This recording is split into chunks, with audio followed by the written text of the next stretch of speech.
Гүлнара Абдимитали кызы жылды мыкты мугалиме сынагына катышып жаткан окутуучулардан бири.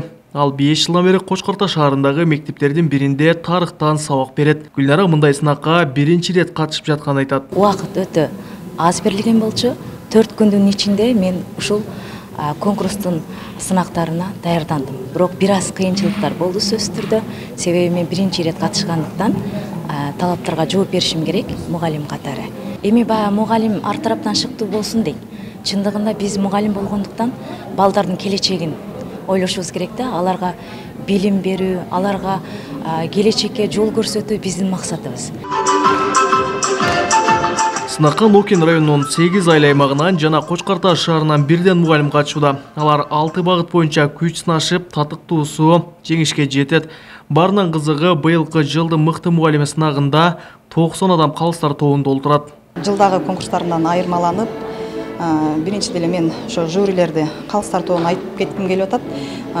Мурун 6-7ден калыстар тобу болсо, азыр ар бир айыл өкмөттөн 10дон калыстар тобу коюлуп, ошол 6 шарт боюнча өздөрүнүн баасын берип атат.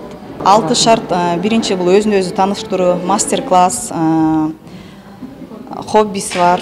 Анан кийин эссе жазышат мугалимдер. Анан сабак өтүшүп, ошол слайд аркылуу көрсөтүшөт. Сынактын байге фонду 120 000 сомду түзөт. Баш байгеге 20 000 сом жана Ысык көлгө жолдомо берилет.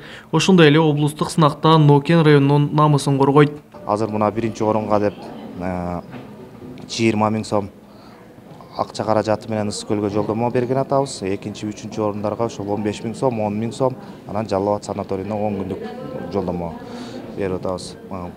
Булардын бардыгы ушул айыл өкмөттөрдүн, акимчиликтин, жалпы ушул мугалимдердин социалдык абалын чыңдоо, аларга стимул берүү максатында уюштурулган. Жылдын мыкты мугалиме сынагы жыл сайын өлкөнүн бардык облустарында өткөрүлөт. Андан жеңүүчү аталгандар облустар аралык сынакта күч сынашат. Белгилей кетсек, Нокен районунда 54 мектеп бар. Аларда 2000дей мугалим эмгектенип келет. Кабылбек Көчкөнбай, Тынчбек Туолдаев, Жалал Абад облусу.